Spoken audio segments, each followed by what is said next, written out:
appelle un diagramme de flot de données dans un outil qu'on appelle Visual Programming Language, qui fait partie du toolkit Robotics Studio, qui est développé par Microsoft. Ce que j'ai sur mon écran, c'est les trois composants de mon robot. Donc on va avoir la brique, ici, intelligente, qui va communiquer avec mon ordinateur. On va avoir le train roulant, donc les deux roues qui sont sur les côtés du robot.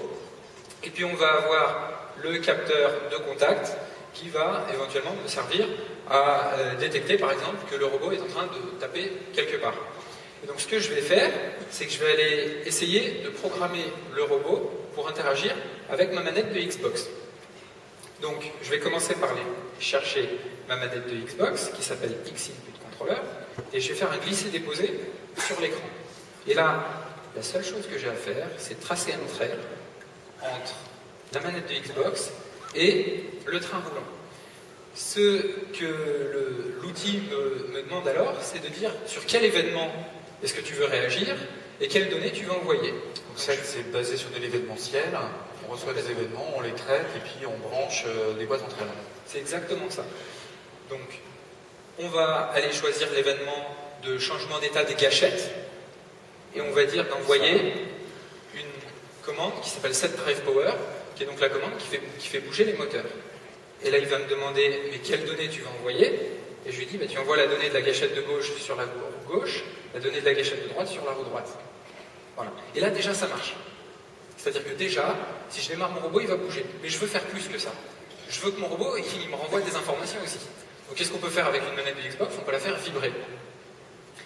Donc, je vais reprendre ma manette de Xbox, faire un copier-coller tout simple, la mettre de l'autre côté ici, et encore une fois, je vais m'abonner à un événement et je vais envoyer une commande à la manette de Xbox. Sauf qu'il y a un petit peu de logique. Le peu de logique qu'il va y avoir, c'est de détecter que si le robot appuie sur quelque chose, alors je fais vibrer la manette, sinon, j'arrête de la faire vibrer. Donc, je vais utiliser un petit bloc logique si, donc if, que je vais mettre là, et encore une fois, on va tracer un trait, tout simplement. Je vais aller dire au moment du contact, et ici, je choisis l'état prest. Est-ce que c'est appuyé ou pas? Voilà. Après, il faut envoyer la commande. Donc, pour ça, on va créer des données qui sont là, encore un glisser-déposer, très simple.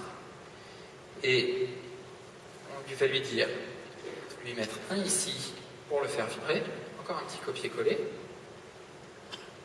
0. Souvent beaucoup de copier-coller quand on fait du code. Et en fait, en programmation visuelle, c'est pareil, c'est ça? Oui, c'est exactement. On va faire beaucoup de copier-coller de façon à avoir un diagramme surtout qui soit très clair. Et donc, si c'est pressé, je vais créer la donnée 1. Sinon, je vais créer la donnée 0. Après, alors la donnée 1, ça fera vibrer le moteur. La donnée 0, ça l'empêchera de vibrer. C'est ça. Simplement, comme j'ai deux données différentes, il faut que je mette un petit tuyau entre les deux pour regrouper, quelle que soit la donnée qui arrive, l'envoyer vers la manette. Il me demande quelle commande j'envoie. Je lui dis set vibration motor, fait vibrer le moteur. Quelle donnée? Ben, la valeur qu'on te passe, que ça soit 1 ou 0. Ok, et là c'est bon. Le diagramme fonctionne. Donc, si tu poses le robot par terre et que tu joues, ça marche. C'est exactement ce qu'on va faire. Donc je vais lancer le programme ici et on va passer hop, à la partie la plus sensible. Par terre, on va se mettre là. Voilà. Et donc, si j'appuie sur la gâchette de droite, je fais bouger la roue droite, gâchette de gauche, la roue gauche. Après, je peux le faire avancer. Et ce qu'on va faire, pour bien voir, c'est que je vais poser la manette ici. On va aller appuyer sur le robot. Et vous allez voir ici, la manette vibrer sur la table. Donc là, il y a bien un retour. Et très simplement, en vraiment 3 minutes, on a fait quelque chose d'assez ludique, qui est de faire bouger un petit robot avec une manette de Xbox sans écrire une ligne de code. Ce qui est assez hallucinant par contre, en fait, derrière la simplicité d'avoir créé ce petit diagramme, c'est qu'en fait on a abstrait énormément de concepts très compliqués, qui sont des concepts en fait de l'industrie qu'on a repris pour la robotique ludique. Donc typiquement, le fait d'avoir du code réparti sous forme de services, parce qu'en fait la manette de Xbox, le robot, etc., ils ont des drivers, ils ont des API, etc. Mais tout ce code-là, on ne le voit pas. Il est dans des services, les petits blocs que j'ai mis sur les côtés. sont répartis sur différents nœuds de calcul. Il y en a dans le robot, il y en a dans le PC, etc. Et on peut comme ça créer des architectures parallèles en utilisant le framework de Robotics Studio, mais en les programmant juste avec des diagrammes. Tu aurais quand même pu nous emmener un robot industriel, Pierre? Robot industriel, c'est très gros, c'est très cher.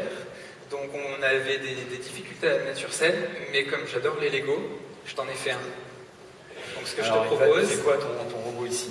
Le robot qui est là, tout simplement, il va prendre les petites billes qui sont là, il va jouer avec, les mettre sur les petites cases qui sont là, puis les petites billes, elles vont finir là, en quelques minutes. Donc, ce que je te propose, c'est que je vais le mettre en marche, puis je vais vous laisser continuer. Ok, eh bien merci beaucoup, on va laisser tranquille le robot trier ses billes. Et puis Pierre, merci beaucoup. Et à très bientôt. À bientôt. Merci Pierre.